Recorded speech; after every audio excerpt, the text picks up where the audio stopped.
اعوذ باللہ من الشیطان الرجیم بسم اللہ الرحمن الرحیم السلام علیکم ورحمۃ اللہ وبرکاتہ۔ اللہ تعالیٰ نے کچھ لوگوں اور کچھ جگہوں کو ہمیشہ رہتی دنیا تک کے لیے عبرت کا نشان بنا دیا ہے، جس میں قابل ذکر فرعون اور اس کا محل ہے۔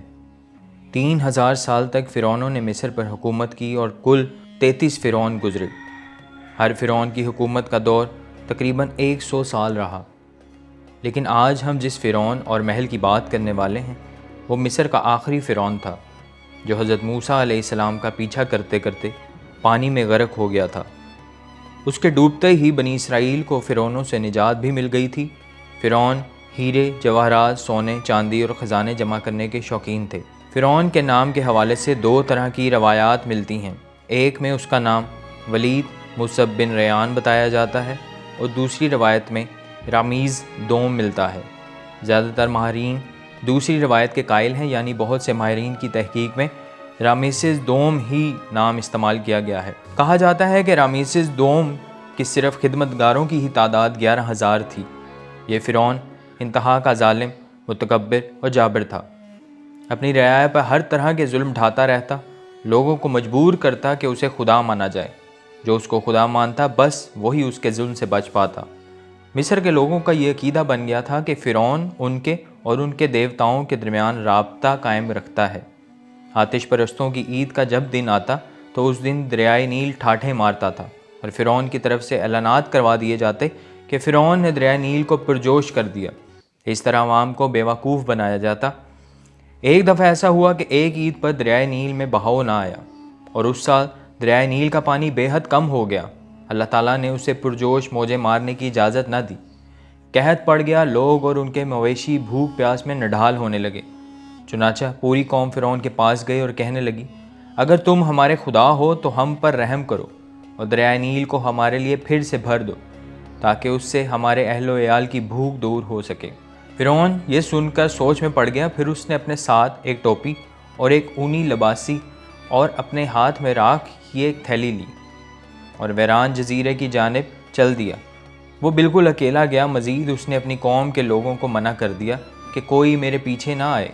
وہ خود اس جزیرے کی جانب چلا گیا جو آج بھی مکیاس کے نام سے مشہور ہے۔ وہاں پہنچ کر اس نے اپنا شاہی لباس اتارا، تاج اتارا اور بالوں والی ٹوپی اور اونی لباس پہن لیا۔ پھر اس نے وہ راکھ اپنے چہرے پر مل لی اور زمین پر لوٹ پوٹ ہونے لگا۔ اس کے بعد اس نے سجدے میں سر رکھ کر روتے ہوئے بارگاہ الہی میں دعا کی، کہنے لگا، اے میرے مالک و مولا، میں اچھی طرح جانتا ہوں کہ تو ہی کائنات کا مالک ہے، تیرے علاوہ کوئی عبادت کے لائق نہیں۔ میں جھوٹا ہوں، میں نے تیری نافرمانی کی ہے۔ میں آج تک اپنی قوم سے اپنے آپ کو خدا کہلواتا رہا ہوں، تو ہی اصلی مالک ہے۔ میں تیری نافرمانی اور سرکشی میں اتنا آگے بڑھ گیا ہوں کہ خود کو تیری جگہ سمجھنے لگا۔ اے خدا، تو ہی اول، تو ہی آخر ہے۔ تو نے میرے واسطے اپنا فیصلہ کر لیا، لیکن میں تجھ سے توبہ کرتا ہوں۔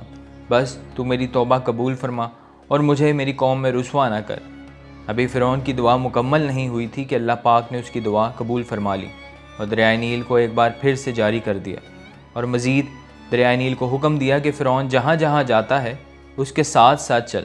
لہٰذا فرعون جیسے جیسے آگے بڑھتا گیا، دریائے نیل اس کے ساتھ ساتھ چلتا گیا، حتیٰ کہ فرعون اسی حالت میں اپنی قوم کے پاس پہنچا۔ اس کے کپڑے بھی دامن تک پانی سے بھیگتے جا رہے تھے۔ اتنا سب ہونے کے باوجود کچھ عرصے کے بعد فرعون پر ایک بار پھر سے بدبختی غالب آ گئی اور وہ پھر سے خدائی کا دعویٰ دار بن بیٹھا۔ فرعون کا محل بھی اس کی بدبختی کا نتیجہ نکلا۔ فرعون نے اپنے وزیر خاص کو محل تعمیر کروانے کا حکم دیا۔ فرعون کے خاص وزیر حمان نے تمام قریبی ملکوں کو حکم بھجوا دیا کہ خاص قسم کے پتھر اور مزدور اور ضروری سامان فوراً مصر بھیجا جائے۔ پوری دنیا سے خاص معمار بلائے گئے۔ تاریخ میں درج ہے کہ فرعون کے محل کے لیے جن مزدوروں نے کام کیا ان کی تعداد 80,000 تھی۔ حمان وزیر کی قیادت میں دن رات محل پر کام ہوتا رہا۔ محل کو اتنی بلندی پر بنایا گیا کہ اس سے پہلے کوئی محل اس قدر بلند نہ تھا۔ 7 سال کی محدود عرصے میں محل کی تعمیر مکمل کر لی گئی۔ حیران کن بات یہ تھی کہ یہ محل اس قدر بلند کر دیا گیا تھا کہ اس کی دیواریں اس وقت سے پہلے تک کی سب دیواروں سے اونچی تھیں۔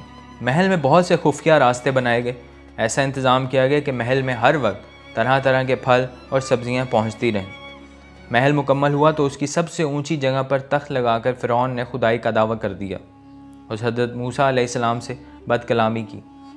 حضرت موسیٰ علیہ السلام بے حد پریشان ہو گئے کہ اب اس محل میں اس فرعون کو میں کیسے روکوں گا۔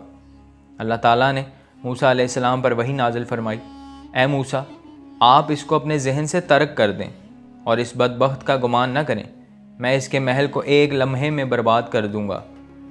پھر ایک دن کیا ہوا کہ فرعون اور اس کے ساتھیوں نے محل کی بلندی پر چڑھ کر آسمان کی طرف تیر برسائے۔ ان کا خیال تھا کہ وہ موسیٰ علیہ السلام اور ان کے فرشتوں کو ایسا کر کے نعوذ باللہ ہلاک کر رہے ہیں۔ انہوں نے آسمان کی جانب تیر چلائے، جب تیر واپس آئے تو وہ خون آلود تھے۔ فرعون اور اس کے ساتھی خوشی سے کہنے لگے، ہم نے موسیٰ علیہ السلام کے رب کو نعوذ باللہ قتل کر دیا۔ یہ فرعون کی سرکشی کا آخری مارکہ تھا۔ اس کے بعد اللہ تعالیٰ نے جبرائیل علیہ السلام کو حکم دیا کہ اس کے محل کو تباہ کر دو۔ جبرائیل علیہ السلام نے اپنے پر مار کر اس کے محل کے 3 ٹکڑے کر دیے، جن میں سے ایک ٹکڑا سمندر میں گرا، ایک ٹکڑا شمال اور دوسرا مغرب میں گرا۔ ایک روایت میں یوں آتا ہے کہ ان میں سے ایک ٹکڑا فرعون کی قوم پر گرا، جس کے تلے دب کر 10 لاکھ فرعونی ہلاک ہو گئے۔ بعض روایات میں یوں لکھا گیا ہے کہ جتنے لوگوں نے فرعون کا محل بنوایا تھا وہ سب کسی نہ کسی آفت میں گرفتار ہو کر ہلاک ہو گئے، لیکن خدا کی شان کہ اس نے محل میں فرعون کو نہیں دفن ہونے دیا بلکہ وہ زندہ بچ گیا، اور اس طرح اللہ پاک نے فرعون کا عالی شان محل چند لمحوں میں ختم کر دیا۔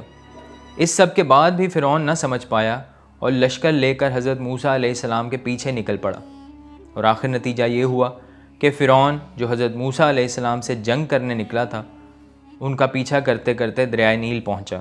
حضرت موسیٰ علیہ السلام نے عصا زمین پر مارا تو دریائے نیل نے انہیں رستہ دے دیا، لیکن جیسے ہی فرعون اور اس کا لشکر اس رستے سے نکلنے لگے تو پانی میں ہی غرق ہو گئے۔ اللہ تعالیٰ نے اس فرعون کی لاش کو دریائے نیل میں بھی محفوظ رکھا تاکہ وہ آنے والے وقتوں میں عبرت کا نشان بن سکے۔